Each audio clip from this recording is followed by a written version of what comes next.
hot and humid, just the way I like it. Yeah, that's for sure. That's for sure. So, but it's nice. It's nice to. No, that's what I'm saying. I mean, certainly from a sleeping point of view, you have the window open. It's nice and cool in the morning. Feels great. Yeah, very much so. A little harder to get up in the morning, but that's okay. Yeah, it is a little harder to get up in the morning. Today, mañana got me up this morning, though. Exactly. I mean, it's not hard to get up for today, mañana. Because today, mañana is a beautiful show that we love to do, especially on beautiful mornings in Charlottesville, Virginia, right? And it's always a special one. Yeah, we have great guests today. That we have our monthly meetup with Matthias. Yes, on today, that's always mañana. wonderful. So we're going to be joined by him shortly in the show. The wonderful Matthias Yon is going to be here. Always love having some conversations with him. And then later in the show, David and I will do a little finance topic. Probably it's been a while since it's been, absolutely. Finance topic. So there's definitely been some news. I mean, the last time we had the finance topic, the Federal Reserve had not yet made a decision on rates. The federal government was still open. So many things. So there's a lot of things. So many things were different. But the government's closed, but the market's open. That's all I care. Exactly.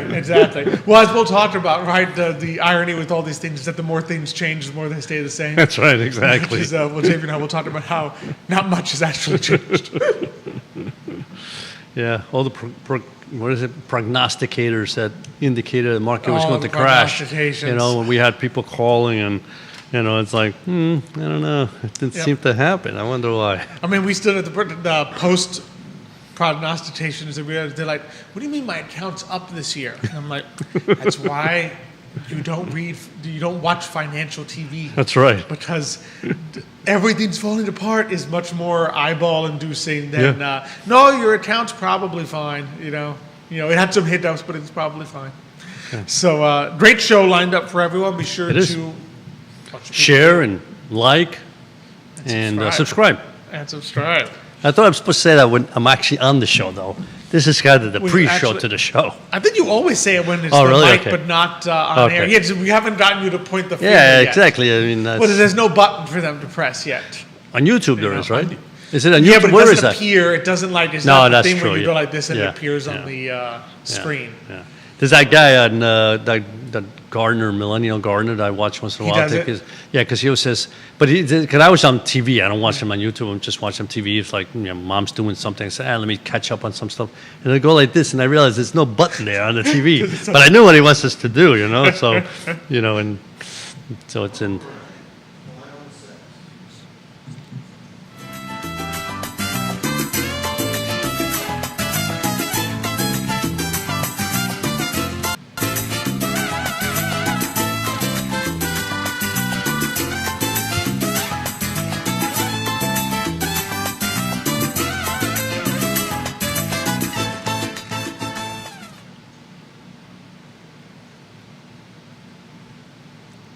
Good morning, everyone, and welcome to Today y Mañana. I'm Alex. This is Xavier.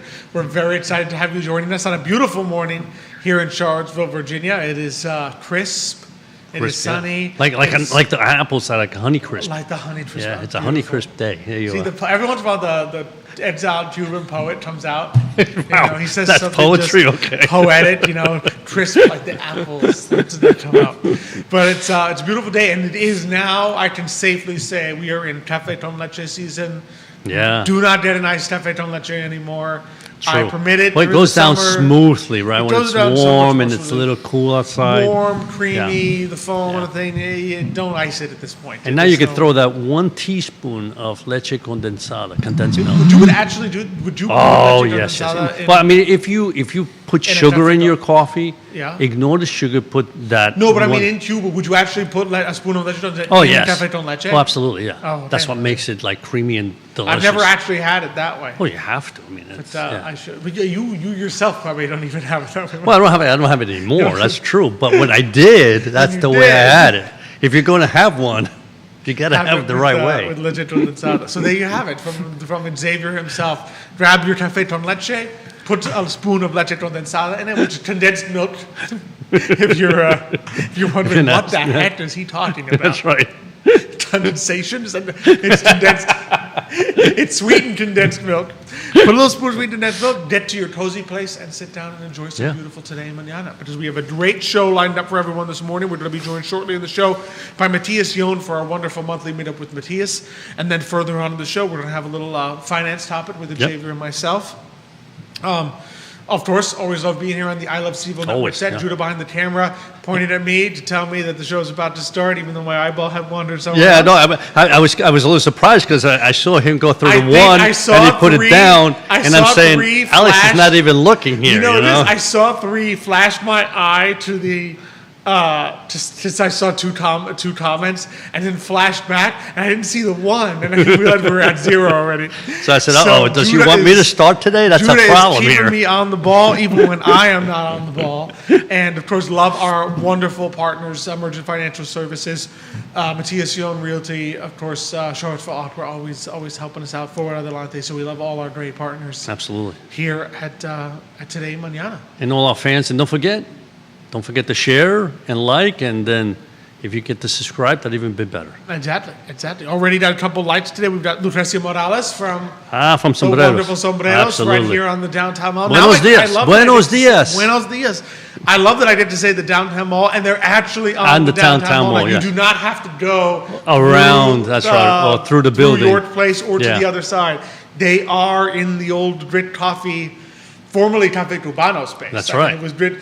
People have been here for like 5 years. It's probably Grit Coffee, but like it was Cafe Cubano, so now it has returned to its Latino roots. That's right, exactly. And it is Sombreros. You have great coffee, great. And food, I bet you they have great coffee. I'm sure it's great coffee. With good food, I of course, still as go always. for lunch because it's so good, but Exactly. I'm sure it has great coffee too. So love that, and of course Sabrina Cooper liked in the show this morning.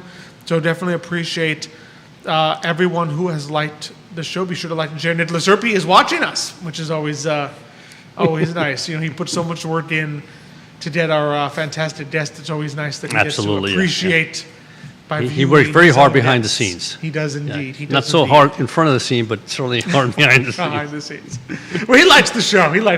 So I know. We appreciate that he tunes in as well. But I don't know about you, but I always love jumping Of course, in. and he's always got great topics, great ideas, great thoughts, and just an all-around great guy. Absolutely. So we're excited to welcome to the show this morning Matthias Yon. Matthias, thanks for coming on again. Good morning. Well, good to be here again. We call it the monthly check-in with Matthias, and I think it's been probably 6 or 7 weeks, so it was about time to. It's a new month, and we just missed probably Oktoberfest.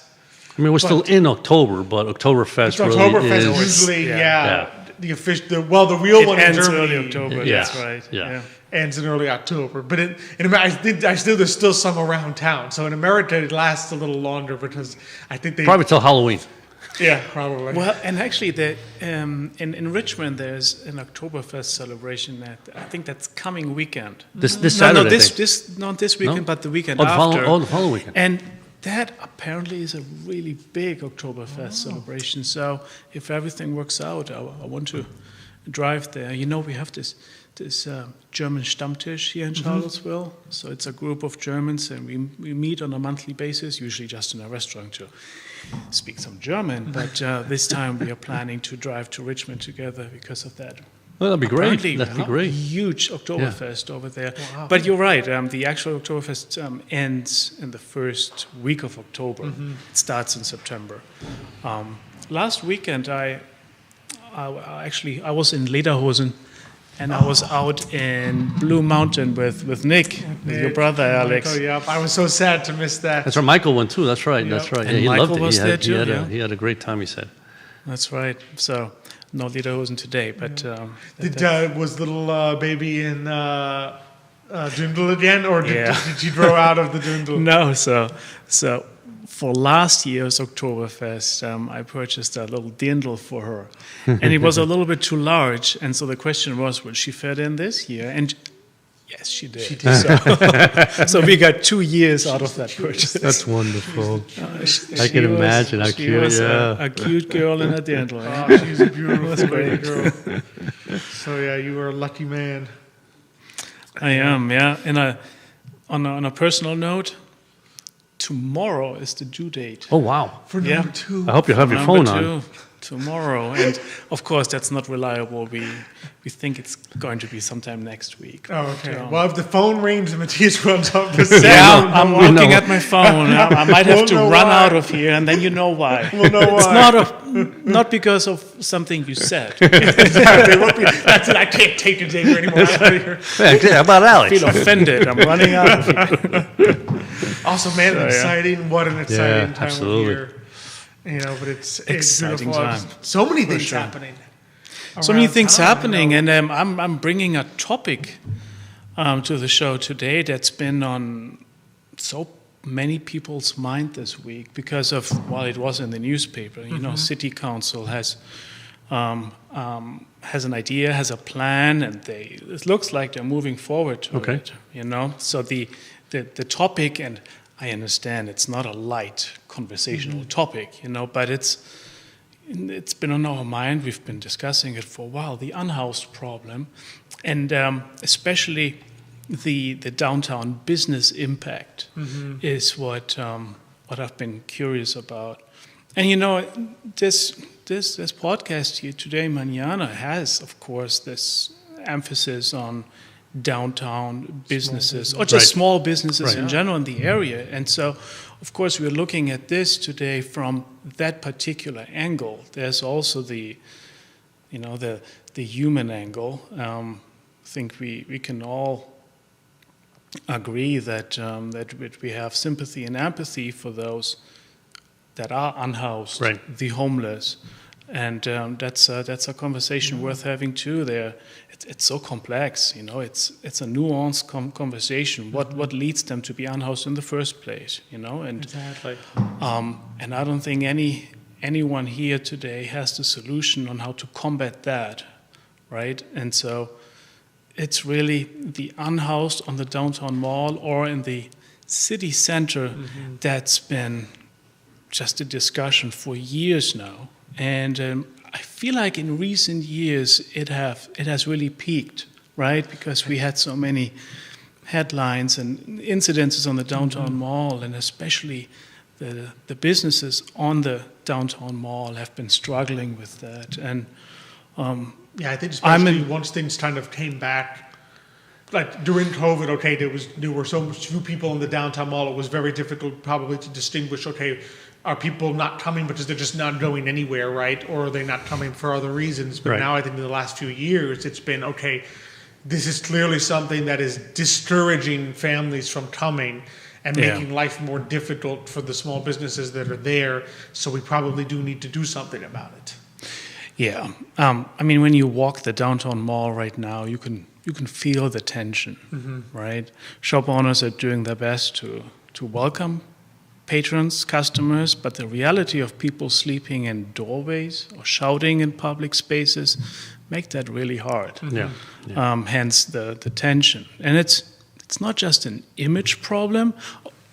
And to that topic of an image problem, of course, as a real estate professional, I talk to clients that are moving to the area about the appeal of the downtown mall. And of course, it kind of is an image problem if you have those negative headlines about, you know, the incidences, the situations that arise. And I would imagine kind of a image problem in the sense that, you know, they'll hear from their realtor, it's a beautiful downtown mall, you can walk in, and then maybe they go visit that afternoon and they say, and then my realtor kind of left this part out, or this is not as nice as I thought it would be.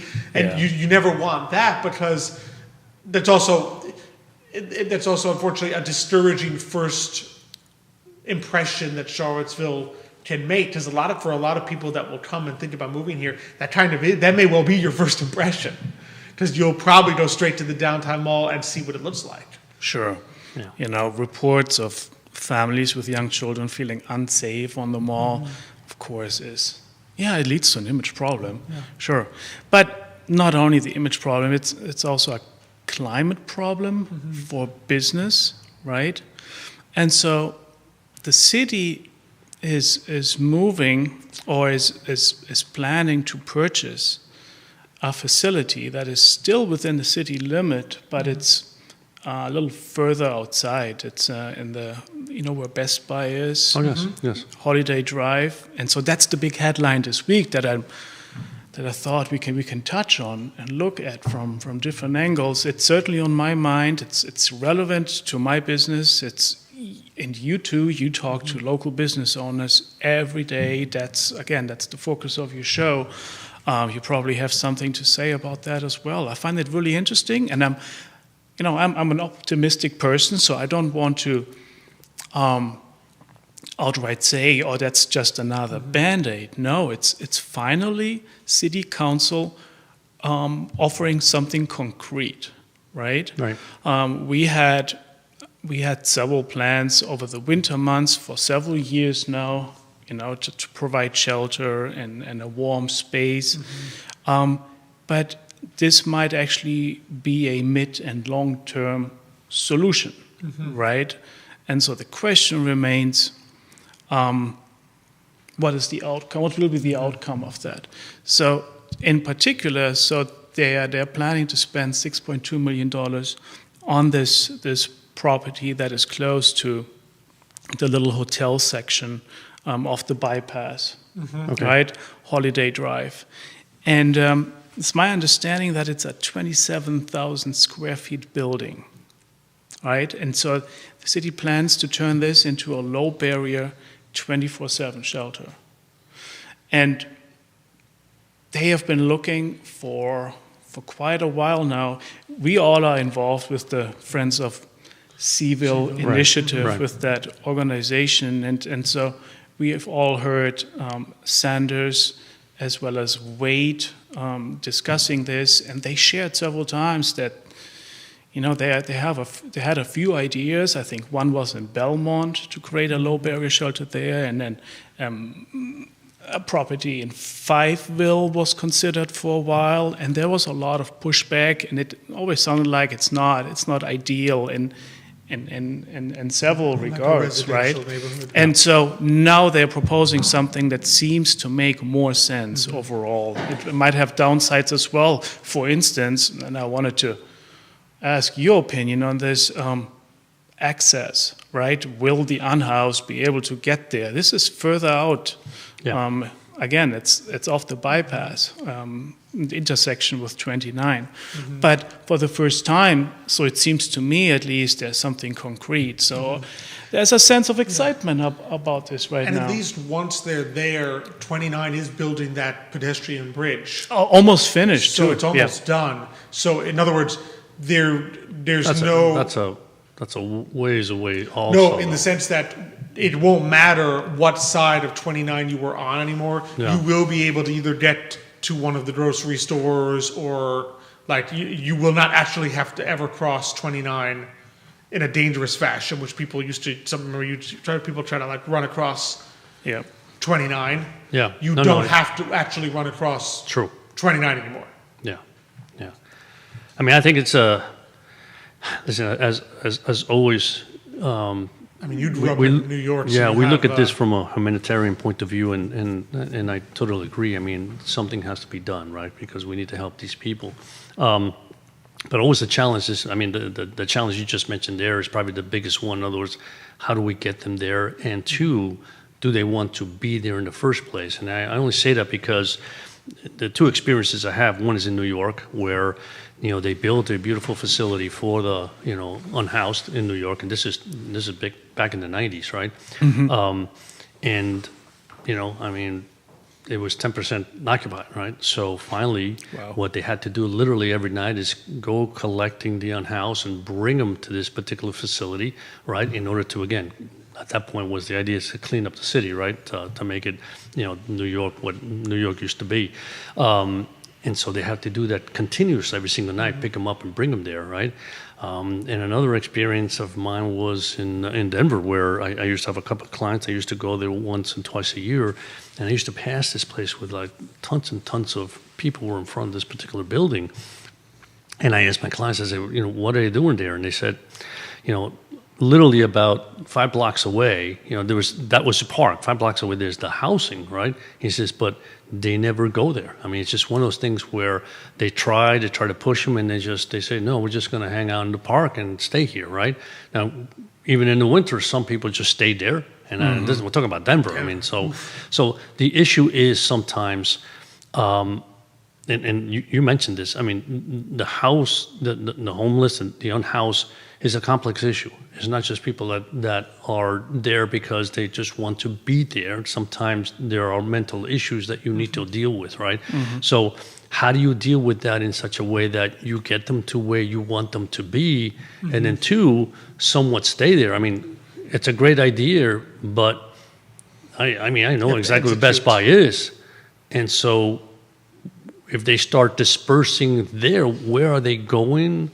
You know, there's just a lot of commercial place. I mean, in other words, are they going to feel even comfortable just staying there? I mean, I'm sure they've discussed this in the council, and this may be a solution. But the one nice thing I would say, one of the big barriers always for cities across the country when you try to deal with the unhoused situation is you run into a lot of courts, appellate courts. And I think the Supreme Court had actually struck this down, but you would often run into a lot of appellate courts that would say, no, you cannot take anyone off the street unless you have, or you can't make it illegal to, put a tent or do something unless you have enough rooms that every single person that is unhoused in your area can go there. So in other words, if you got 800 people, but you only have 200 low barrier rooms, right? Even if you know that all 800 people will never go to them, you still can't pass a law that says you can't live in the park because a judge is going to rule you can't pass that law because if every one of those 800 people tried to abide by your law, you actually don't have enough spaces. So at least now, right, if they can get enough rooms to create a foundation.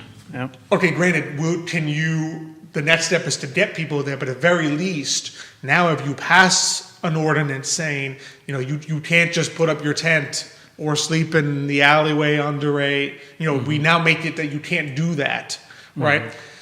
A judge can no longer strike it down saying, well, you don't have enough rooms, because they'll say, well, actually, we do now.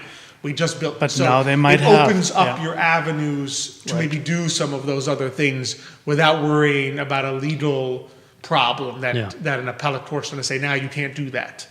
Yeah. Of course, right now we're talking in theory about this. It's one thing to provide this facility and shelter, and then the other one is to run it continuously, right? We are talking about professional staff. We're talking about community outreach programs. There's a lot involved. Plus, and I don't know the specifics, but the $6.2 million is just for the purchase. The land, How much do you need to outfit the building, to modify it to the needs for what is intended there? Of course, they will need to touch a lot of money, right? But it might be the first step. But yeah, you're very right in questioning or wondering how practical is it, how feasible will it be, and time will tell. But I'm excited about there is a constructive discussion right now. And we also should acknowledge it's not the only option for those in need. We also have the Salvation Army facility here on Ridge Street, which is in walking distance from where we are right now. The difference is just the city is trying to create a low barrier facility or shelter, right? Meaning no work, no sobriety requirements. And the Salvation Army does have requirements, so it's not a low barrier. But there are different options available, and also in different locations. So I think we are getting in the right discussion. Plus, the Salvation Army is also talking about expanding the facility that they have, and they're going through fundraising efforts right now. So there's a lot happening on that front, right? But again, going back to the downtown mall and the perception that visitors have in terms of cleanliness and safety, right? So that psychological impact can be huge. Do you think it impacts Are there like second order? Do you see second order impacts of it beyond just like the businesses on the mall being able to be successful, as opposed to like, does it spill over into people's decisions as to, do I even want to live near the mall, or do I want to live in the outskirts? Or you think people who really want to live in the center of the city will do so regardless? Well, I think the appeal of living downtown always exists for people, and I know for a fact that we don't have much vacancy in condos, apartments, residences here in close to the downtown mall. Quite the opposite. But well, it's several aspects here. We care about downtown business owners to be successful. They make a living of that, and we want them to continue doing that. We don't want to see empty storefronts on the downtown mall. That would indicate that the problem continues to exist. And then there's the aspect of, and we touched on that already, visitors, right? Those that actually spend money on the downtown mall. We have a beautiful downtown mall, and the mall has been through struggles in the past. Even before I lived here, the discussion was about crime and safety and cleanliness on the downtown mall, and then it got revived. And frankly, that was a downtown mall that I saw when I moved here 11 years ago, and then more problems occurred again. So it's an up and down, of course. Yeah. But again, the perception of the downtown mall being safe and clean and vibrant, that is something that we want to achieve, right? And there's a path there. So again, it's downtown mall business owners surviving and giving them an incentive to continue the operation there. And then all of us with our families, whether you come from Greene County or you live in Belmont or wherever it is, to actually frequent the downtown mall, spend money there, spend time in the evenings going to restaurants, going to the boutiques, going to the concert venues that we have, everything that contributes to the vibrant downtown atmosphere that we are trying to achieve again. And I think to hopefully build more of that, I think and granted the culture in Europe is a little different, but I think to the fact that you would also love your downtown to be a place where people kind of mingle and walk when they're not in a restaurant or in a shop. And the downtown mall very much so now is very much, you go, you eat, you leave. You don't really say, now that I've eaten, let me linger, let me go walk back and forth and see if I meet people, see if I talk with people I haven't seen in a while. You, especially in the evenings, and if it's dark, your comfort level in doing that is diminished. And ironically, it's one of those sad little spirals, because the less people go, the less comfortable people feel, the less people go in one of those. And you want to kind of go in the opposite direction, where people say, okay, I am comfortable going. Oh, now there's more people. Now I'm even more comfortable just walking around the downtown mall. And so you kind of spiral you domino effect in the positive direction, where you end up like a lot of those European walks, which the downtown mall resembles, right? Where so many people at 5, 6 o'clock in Europe, they're not inside all the restaurants. A lot of them are just literally walking back and forth. And the important thing is also, the downtown mall has the ability where people can be outside eating and drinking, right? And the challenge there, of course, is when you have a situation where there's unhoused and they're kind of walking up to you, whatever, that makes it uncomfortable, right? So that's the issue, right? And because you're right, in Europe, that's what people do. When they go out to eat outside, they eat outdoors, especially obviously during the summer months, right? And they just walk around. They literally walk around.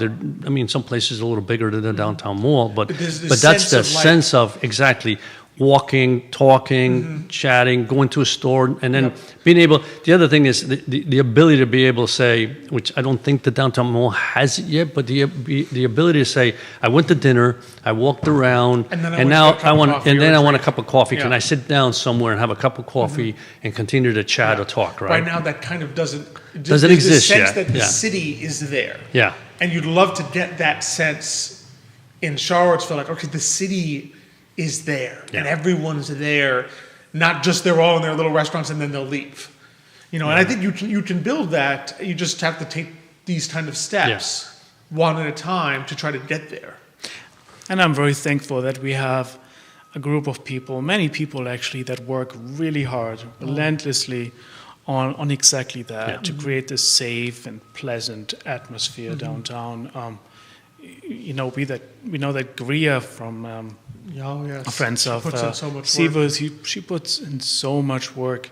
Do you remember the city council meeting where she represented the minority and was yelled at and shut down by the opposing people? She was there. She's trying really hard, and there's a group of people behind it, and of course, so many business owners here on the downtown mall that, and they're not one-sided in their approach. They come with a lot of empathy to the table. They approach the unhoused or the small fraction of those that create the issues. They talk to them. They have tried it for many years, so they're very invested. It's not a one-sided. It's actually the majority of people approach this in a very constructive way, right? And so now the city's on board, and I'm really curious to see how this unfolds. I think the due diligence period for this acquisition of that property is until end of October, so it's not a done deal, right? And we have inspections and probably also. And then they got to build it out. They have to build it out. How long will that take? How much money will that take, right? But the way I read it is, they must have been working on this particular idea for a long time. Otherwise, they wouldn't have announced it. Everyone's looking at them. They are on the spot. They got a lot of attention for everything they say on this topic. They wouldn't have announced this particular idea if it wasn't feasible in their opinion. So it makes sense. It is worse for you to announce it and then in a month say we couldn't actually go through with it than to never have announced it in the first place. Right. So you don't typically take that risk. But of course, there's still many question marks. Transit, access, staff, additional money to put into that build out. But at least we've moved from, there's just nothing you can do about it, to, okay, let's try to do something about it. I think for many years, the frustration that a lot of people in the downtown mall had was, the answer was kind of always, there's just, the law is the law, there's just nothing you can do about it. And as a small business owner, you're like, that really does not comfort me. Like, there's just nothing you can do about it. No. At least now it's saying, okay, there's still work to be done, but there is something you can do about it. Right. And we're going to at least begin to attempt to do something about it. Right. And it goes back to that atmosphere of tension and pressure that we felt. I mean, if you had been to the last business meetings of the downtown business owners with the city manager Sanders, but also with Wade and Koches, the police chief, there was a lot of tension and pressure, and it was building up. So we kind of peaked that. So the timing is good for the city to announce something concrete that, at least on paper, appears to make sense. And to anyone listening, there's something in the works right now, and that is a good sign. Is it the perfect solution right now? No, it's not.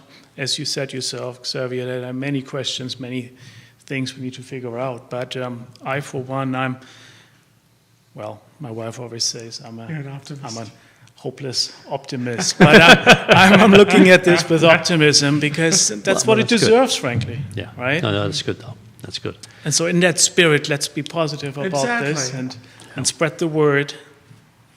Yeah. No, I mean, I think it's the housing issue, the unhoused issue, as you mentioned at the very beginning, is a complex issue. And I think, the one thing I always, in a way, kind of criticize this country for is that we have a tax system that really doesn't benefit counties and cities. We put too much money into the federal government, and how it trickles back down to you is very questionable. And so I always say we should have a higher tax basis.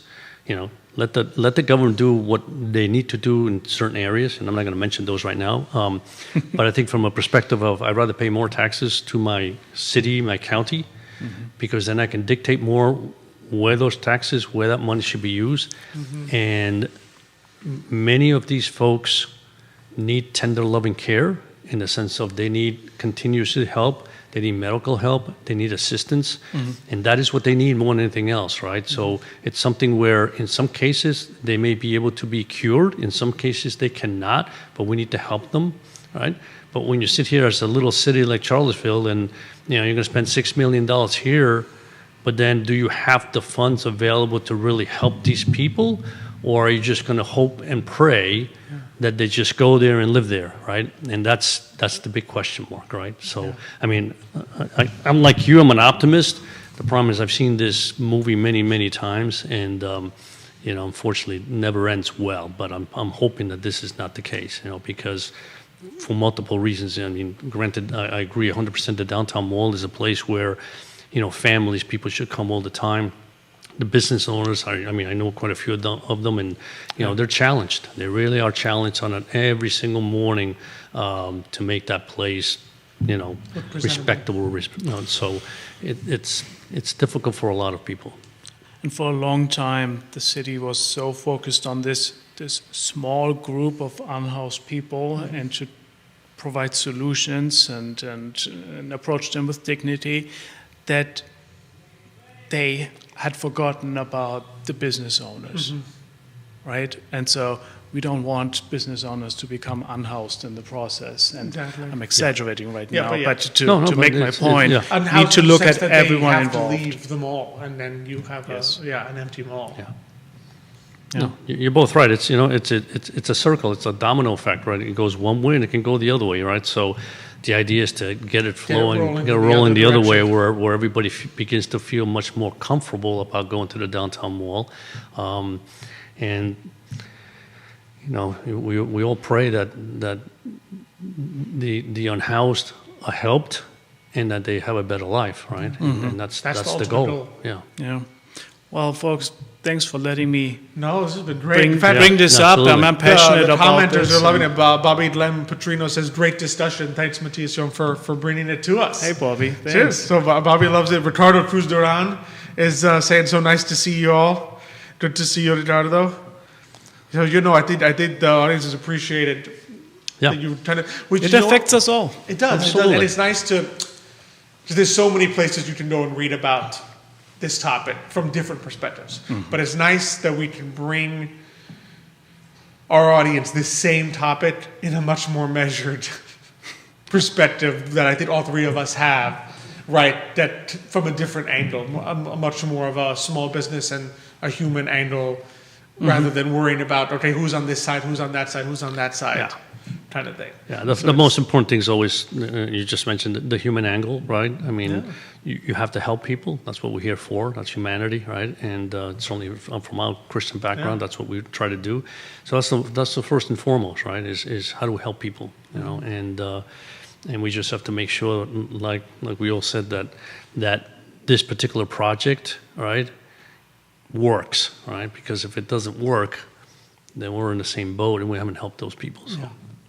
So thank you for bringing this to us. Good discussion. Yeah, always a great discussion. I love having you on. It's amazing. The time flies. It really does, when we have Matthias on. So I really appreciate it. And I'm looking forward to the next one. See you guys in November. See you in a little bit. I know you've done a bit of a drive, but to see you and safe travels. Thanks. There was that Nice song, "See You talking in to September." I'm going to see you this. See you in. It's in September. I don't know. Well, now we'll say see you in November. See you in November. Thanks for coming on, Matthias. Thank you, Matthias. Thanks for having me. I always love having Matthias on. Always, yes. I always learn so much. That was a great discussion. Yeah, I had Yeah. no idea he was going to talk about that, so it's fantastic. Yeah. So yeah, always appreciate. Well, we love surprising. We love surprising. Oh, yeah, Xavier. that's good. You know, Nicholas especially loves doing that, being like, Xavier, guess what today's topic is. Sometimes he'll even do it. Xavier, guess who today's guest is. But Well, I don't ask myself, so that's I just know. him. Yeah. So we appreciate that. So yeah, thanks for the comments, Bobby, Ricardo, John Gordon. Thanks for watching the show this morning. Always appreciate everyone who tunes in and sends us good questions and comments. Yes, always, please. Yeah. You know, and now we'll go super controversial and talk about the Federal Reserve. There, I don't We hold will back. talk about the Federal Reserve, but you don't have to not hold back. So I know, it's been a while since we've had a last finance topic. Couple things in the news. I know some things have been on your mind. Don't know if you wanted to start Federal Reserve, government shutdown. Well, we can yeah, they're start. both almost in the same kind of genre, right? Because the way you and I look at things is how are decisions made by the Federal Reserve, the administration, anybody else? How does that impact the markets, right? Because that's what we're here all about. In other words, what is the impact on the markets, right? But you and I also know that it's not so much what are the impacts on the markets, because we, meaning emerging financial services in particular, we're not day traders, right? So I'm not interested in, how's the market going to open? Do I take advantage of this opening? And we're more like, where could this lead the market? Exactly. That's what choose, because ultimately that's where our client portfolios will end up. Exactly. Does it get, right? You can control, as an investment advisor, right? You can control, to an extent, the magnitude of how your client's portfolios will react to the market. But you are never going to make a client portfolio that does not move in the direction of the market. What will determine up or down is going to be the market. Because I'm going to say that I don't think your investment advisor should have you in an inverse portfolio that if the market goes up, you go down. And if the market goes down, you go up. Right. Right? Let's throw that out, right? Yeah. So we care about where the markets are going long term, because that's the direction our client portfolios are going to go in, and we need to decide how much magnitude, how much we want to be exposed to that. Yeah, it's basically how do you, we always talk about it, how do you manage risk, right? And so the question is, are we managing risk in such a way that the portfolios are protected in such a way that we feel comfortable? And again, to a certain respect, all the portfolios are customized, right? They're customized to the particular client's goals and needs. So, but you have to sit back and say, okay, we had this particular risk level because we expected this was going to happen, and over the long term we expect this particular return, right? If the markets are shifting in a particular way, you may say, well, we need to adjust that portfolio a little bit in order to make sure that we are capturing some of the changes that may occur because of this, right? And everyone can have a customized portfolio, but there's always going to be certain things that are going to be applicable to everybody. Absolutely, exactly. The difference between floating rate bonds and fixed rate bonds in an interest rate environment, you're not going to leave one. You have to say, well, this client, that really doesn't apply to them. Their portfolios very rare, one in 100 cases maybe they have something that it doesn't apply. But there are going to be things that just apply to everybody. Absolutely, no, exactly, and you're right, and obviously, from the perspective of the Fed, lowering or increasing rates has as big as impact in the fixed income market, right? So in other words, what is the direction of interest rates based on what the Fed is doing? And I thought it was interesting because when the Fed lowered the rates, I think it was on September 17th, when they lowered the rates by 1/4 of a point, right? The short end of the market, because think about this, the way the bond market works is the expectation is where interest rates are going, right? Short-term interest rates literally never move except for when the Fed changes rates, because literally short-term rates are based on what the Fed funds rate is, right? However, in the interest rate longer than the 2-year Treasury note, those rates can move up and down regardless of what the rate is doing, right? Well, and some people would argue those are even more driven by inflation expectations than by interest rate, because it's a double effect. Like the long end of the curve is saying, where do I think inflation is going to be? Because that's where I think interest rates will have an effect 2, 5, 10 years down the road. Whereas the short end is like, well, I already know what today's inflation is. All I care about is what is the Federal Reserve going to do? Exactly, and where is the rate of the Fed? What is the Federal Reserve rate today, right? But you're absolutely right. In other words, basically, if you're investing in a 10-year Treasury security and you're earning, let's say, and I'm throwing this number out so that you're earning 5%, right? The expectation you have is that 5% will outperform inflation. Mm-hmm. However, if you think inflation is going to rise above 5%, you're saying, I don't want to buy a 5% 10-year because if inflation is going to be 6-7% in 2 or 3 years, I'm going to be losing money, right? So therefore, in that situation, it's like nobody's buying a 10-year. So what happens? The 10-year rate moves up to that 7%, where you say, okay, at 7%, I'll buy it because I think it's going to cover the inflation expectation, right? So that's what you're alluding to, right? But on the short end, but I thought it was interesting, again, so they lowered the rates on September 17th, a quarter point. The short end market dropped a quarter point literally across the board, some, 25, 30 basis points. The rest of the curve, literally, in some cases, from September 17th to today, interest rates are up, right? So basically, the rally in the long end of the yield curve had already happened before even the Fed took its step because they were expecting it, right? And two, they're looking, as you said, they're looking at the inflation numbers and saying, okay, inflation, although it's not where, the Fed originally wants it to be, which is at 2%, has come down, right? Mm-hmm. And two, the fear at the beginning of the year was that these tariffs were going to cause inflationary pressures, right? Mm-hmm. And so, one, it hasn't appeared, and two, once Powell said that he was surprised that the tariffs haven't caused inflation, and therefore, he's willing to cut the 0.25% rate, right? Mm-hmm. Then the market had rallied already ahead of that, and so now, like I said, the long end of the curve literally went up about 10 basis points from the time that they lowered. So short-term rates came down 25 basis points.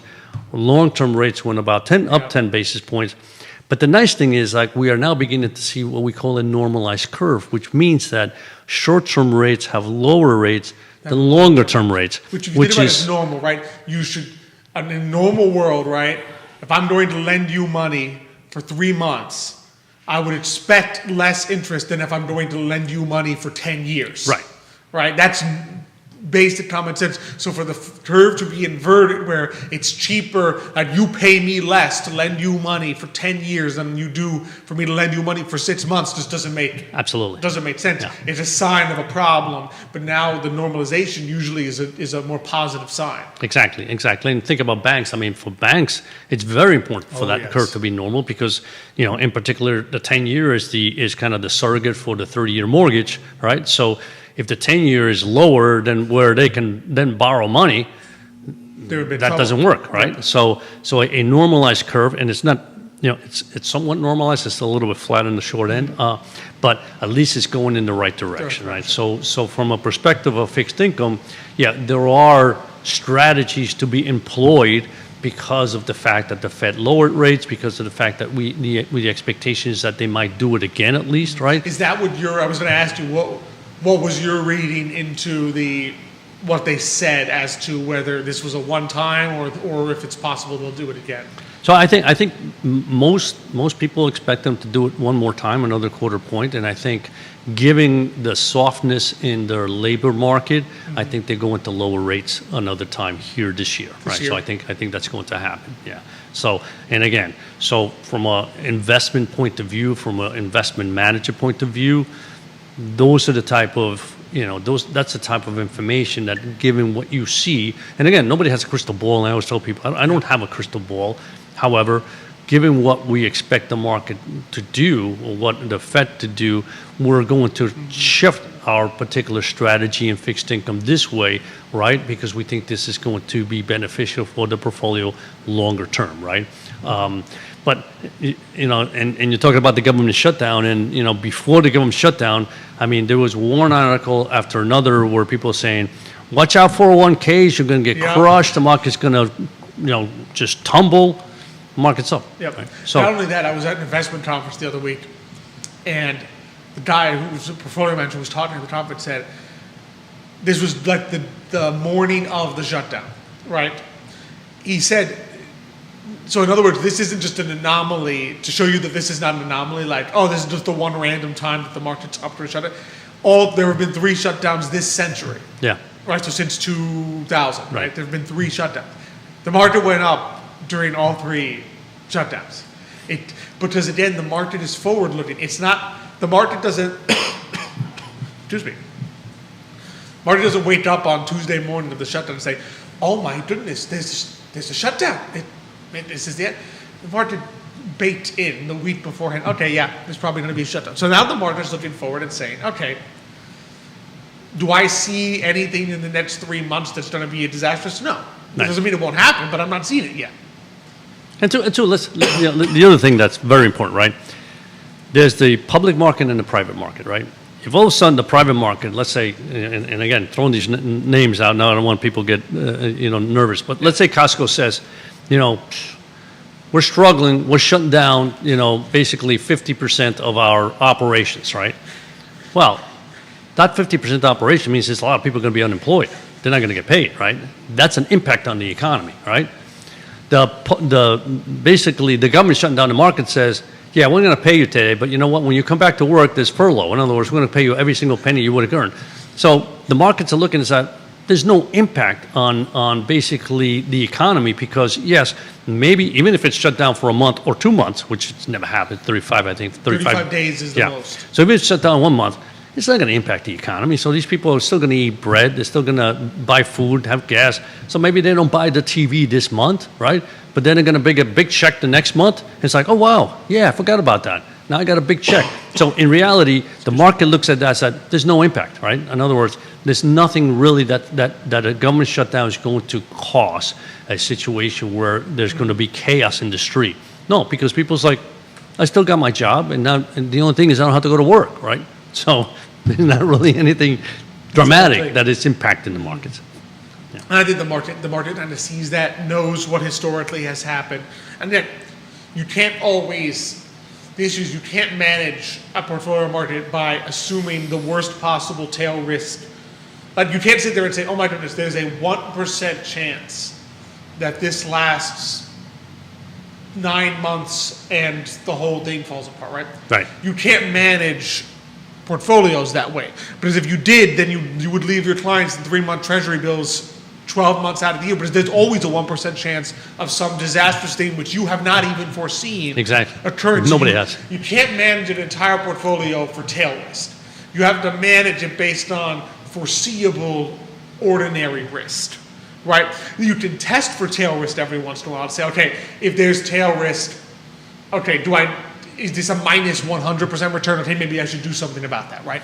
But you can't manage every day for that risk because you will be costing people in this very environment. Because if you had sold everything and gone into cash the day before the shutdown, you don't look very good on your return right now. Yeah, the market's up 2% since then. I mean, it's like, it's only 2, but it's only a few days. Yeah, 2% a few days annualized is a huge number. Exactly. So you sit there and go, oops, I lost 2% of my money. So that's something just to keep in mind, I think. And I think that applies to a lot of things, right? It applies to the shutdown, applies to the Federal Reserve, right? And it applies even to things which are maybe newer to us, the extent to which we may be looking at tariffs in the future. I mean, even Powell said, as I looked into this, I realized that, which I mean, I would argue that Economics 101 should have taught him this, but maybe sometimes the smarter you are, the more it takes you to get around to it. Get back to basics. Get back to basics. That a tariff is a one-time increase in prices. So the concern with inflation is not, in other words, what worries you more with inflation, right, is not that I come to you today and say, all right, everything you buy is going to be 5% more expensive tomorrow, and that's it. The problem with inflation is it's 5% more expensive than last year. Now it's 9% more expensive than the 5% it was. Now it's 3%. So in other words, when we had the 9% inflation year over year, right, back in 2022, and then the next month it was 7. Well, that means it was 7 above whatever that is. In other words, on top of the 9. Inflation is a compounding thing, meaning by the time you're done with 3 years of inflation, everything's 40% more expensive than it was, and it's not stopping because you rarely ever have inflation that turns negative, right? And Powell said, what I realized was that when you put a tariff on something, it's not like it's 10% more expensive tomorrow, then it's 10% more expensive than that the next day, then it's 10%. That's not how a tariff works. It's boom, 10% more expensive. And even then, only until you actually, if your goal is to bring manufacturing back there, only until you've successfully brought the manufacturing back, at which point it settles back between zero and whatever the tariff was. Right. Because the point of the tariff is you know that the cost to produce it here is less than that, hence you will come back here rather than pay the tariff, right? So Powell said basically he realized, okay, this is not a persistent driver of inflation, even if it were to manifest in the next 12 months. So that's one of those things people have to keep in mind is that, okay, these things which can sound scary at first, the market then looks at it and says, okay, yeah, it looked scary on Liberation Day, but it doesn't look so scary now. A, because half to 3/4 of those tariffs will never be implemented because the EU made a deal.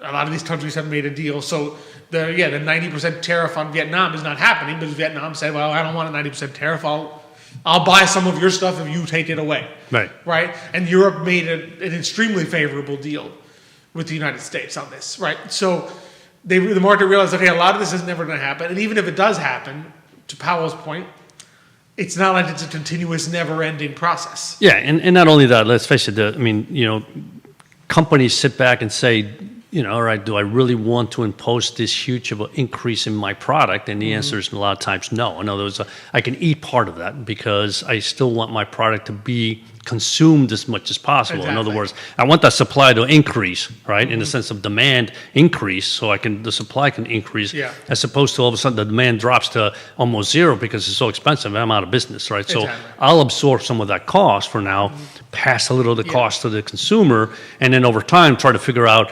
am I happy, where I am, or do I next year also increase a little bit more, right? But so that's the situation, right?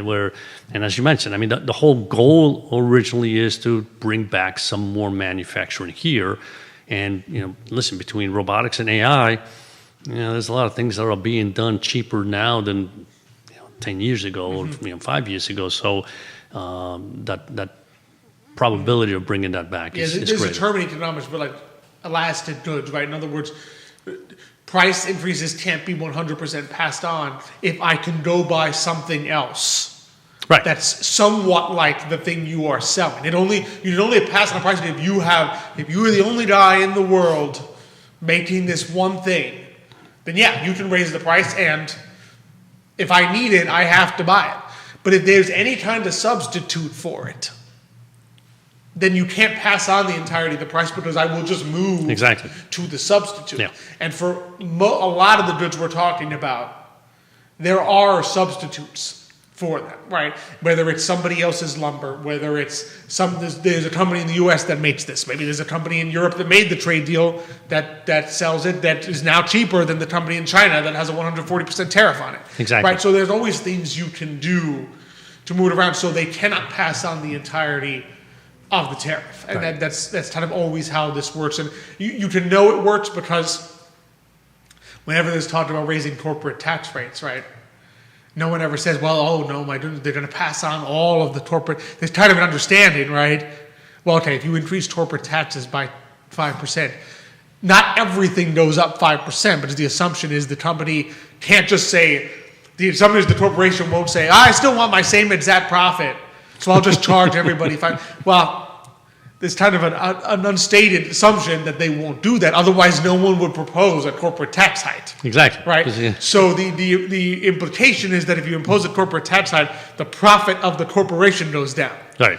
Well, the profit only goes down if they don't pass on all of the tax hike because you know that they can't. Right. So it's a similar vein with tariffs, right? You know that they cannot pass on 100% of the tariff. Exactly. Yeah.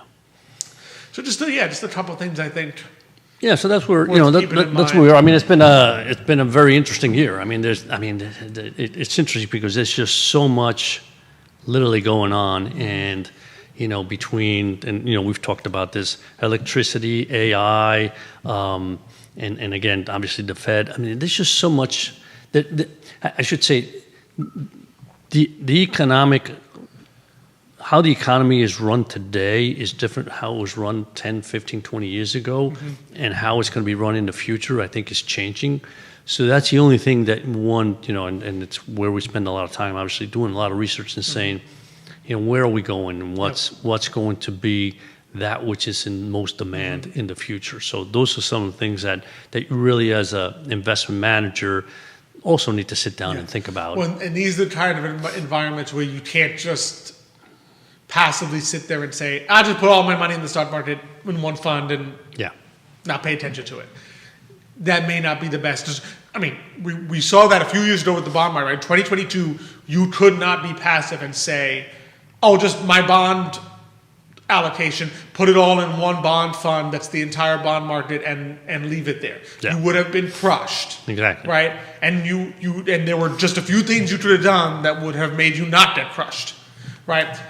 And I think we're in an environment where you cannot just say, leave all my money in one fund and don't think about it. Yeah. Because there are going to be some changes that certain portions of the market are going to do better than others. And you can't just say, leave all my money in the growth fund because growth did the best over the last couple of years and don't look at it.